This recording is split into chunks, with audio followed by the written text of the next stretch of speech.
Sumainyo ang Panginoon. At sumaiyo rin. Ang mabuting balita ng Panginoon ayon kay San Mateo. Papuri sa iyo, Panginoon.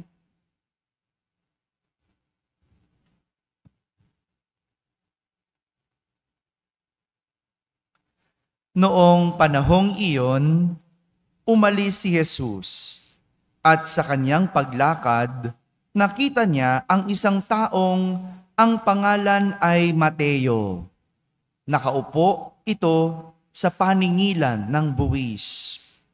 Sinabi ni Jesus sa kanya, "Sumunod ka sa akin." Tumindig si Mateo at sumunod sa kanya. Nang si Jesus at ang kanyang mga alagad ay nasa bahay ni Mateo, dumating ang maraming publikano at mga makasalanan, at sila ay magkakasalong kumain. Nang makita ito ng mga Pariseo, tinanong nila ang kanyang mga alagad, "Bakit sumasalo ang mga publikano at mga makasalanan sa inyong guro?" Narinig ito ni Jesus at siya ang sumagot, "Ang mga may sakit ang nangangailangan ng manggagamot, hindi ang mga walang sakit. Humayo kayo at unawain ninyo ang kahulugan nito. Habag ang ibig ko at hindi hain, sapagkat naparito ako upang tawagin ang mga makasalanan, hindi ang mga banal." Mga kapatid, ang mabuting balita ng Panginoon. Pinupuri ka namin, Panginoong Jesucristo. Magsiupo po ang lahat at makinig sa homilya. Magandang umaga po sa inyong lahat. Magandang umaga rin sa mga nasa barangay, sa mga nasa tahanan na nagsisimba via online at sa lahat ng nasa abroad. Kasama po kayo sa aming banal na pagdiriwang dito sa ating parokya. Narinig natin sa ating ebanghelyo ang kwento ni Mateo. Kwento kung paano siya tinawag ni Jesus.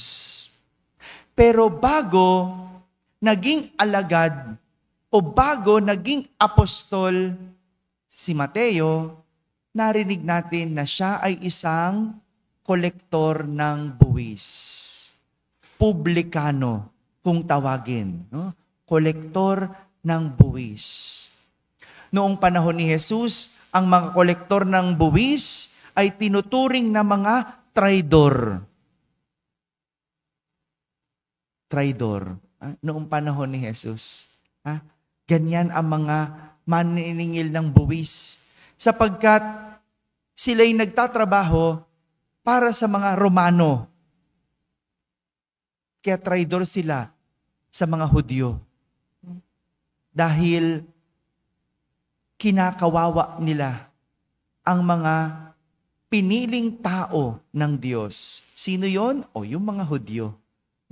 Pakiramdam nila sila yung mga piniling tao. At pakiramdam ng mga Hudyo, kinakawawa sila. Bakit? Kasi mahilig sila sa tongpats. Alam niyo po ba yung tongpats? Bumalik na naman si Yorme, di ba? Yung mga salita ni Yorme, yung binabalik-baliktad, yung mahilig sa patong. Ano yung pinapatungan nila? Buwis. Dinadagdagan nila yung buwis na sisingilin at ibubulsa ang tongpats. Ibubulsa ang mga pinatong na halaga. Kaya naman talaga, hirap ang buhay noong mga Hudyo. Kasi sinisingil sila ng sobra-sobra. Dinadaya sila.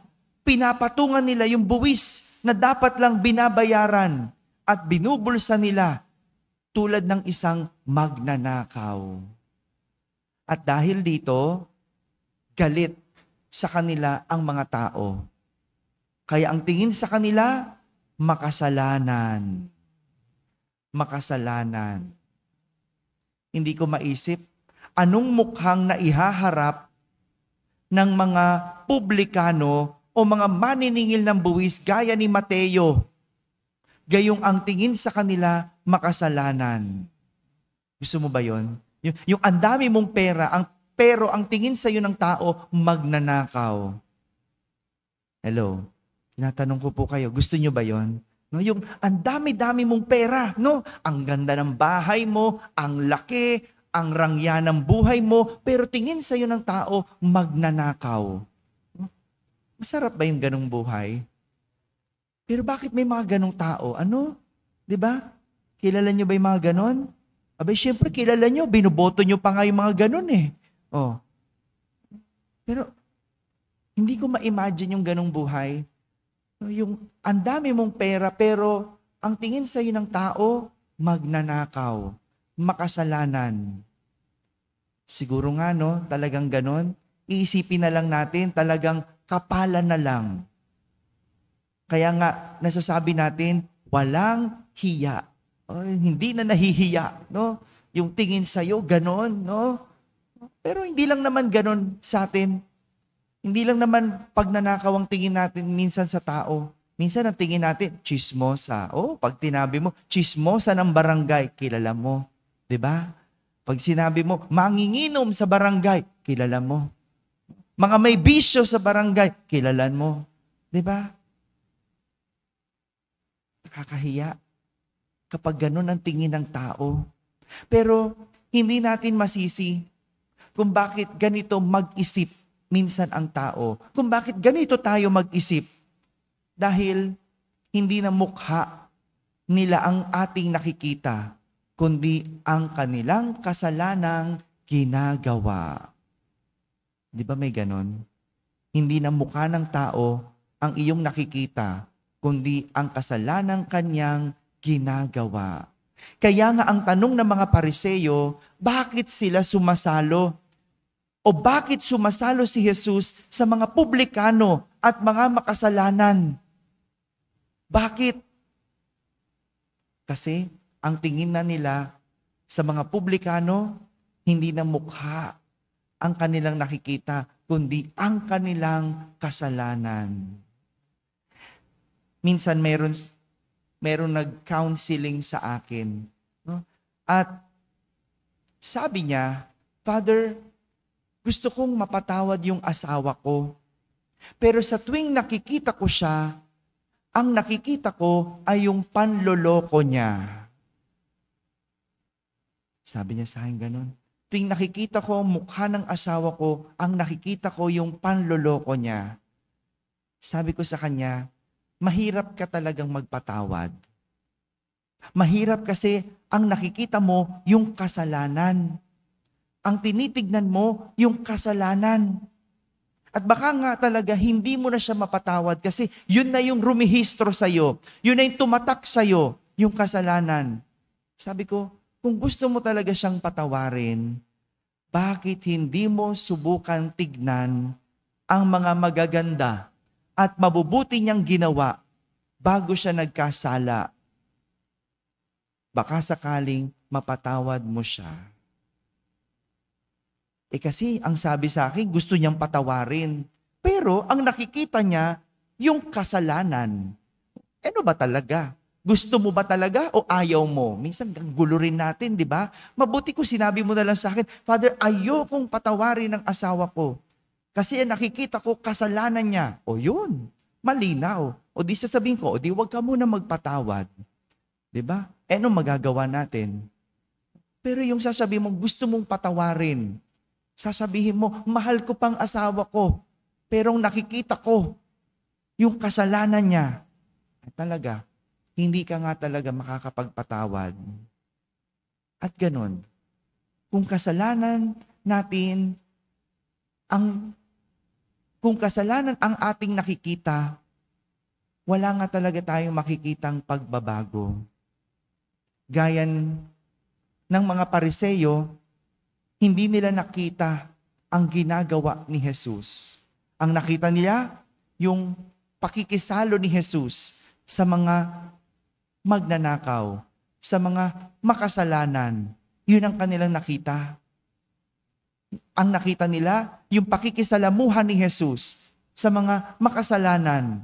Pero ang hindi nila nakita, yun na yung huling pakikisalo ni Mateo sa mga publikano. Ang hindi nila alam, yun ay despedida party. Dahil iiwan na ni Mateo ang kanyang lumang buhay. Ang hindi nila nakita, magbabagong buhay na si Mateo. Kumbaga, nagpapaalam na siya sa kanyang mga dating kasama. Yun ang hindi nila nakita. Bakit?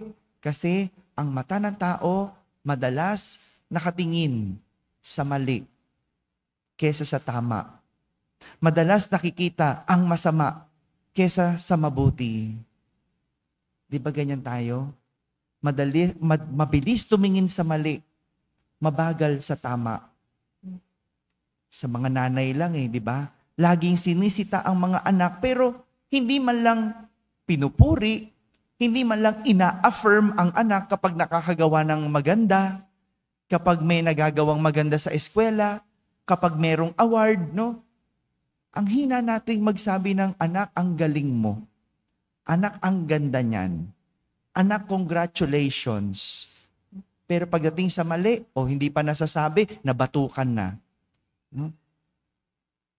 Bakit ganon? At ito yung magandang paanyaya sa atin. No? Sanayin ang ating mga mata na makakita ng mabuti at tama. No? Father, masama bang makakita ng mali? Masama bang mamuna? Hindi. Hindi masama yon. At para makita mo yon, dapat talaga tinatama. Ginagawa mong makita ang mali, ginagawa mong makita ang masama, para ito ay maitama, maturuan. Pero hindi para mangutya. Yung mga Pariseo, nakita nila ang kasalanan ng publikano. Tiningnan nila ito at kinutya.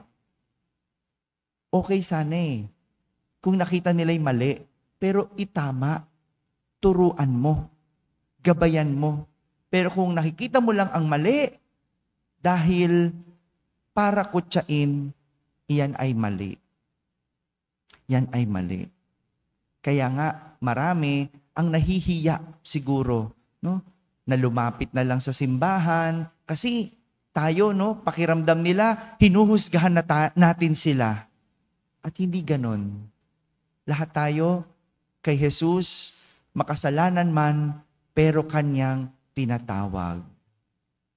Mga kapatid, sana hindi ang ating nakaraan ang maging hadlang para tayo'y makalapit kay Jesus at mabago ang ating kinabukasan. Kundi ang ating nakaraan, nawa ang maging motibasyon para baguhin ang ating buhay at maging maayos at mabuti ang ating kasalukuyan. Amen. Amen.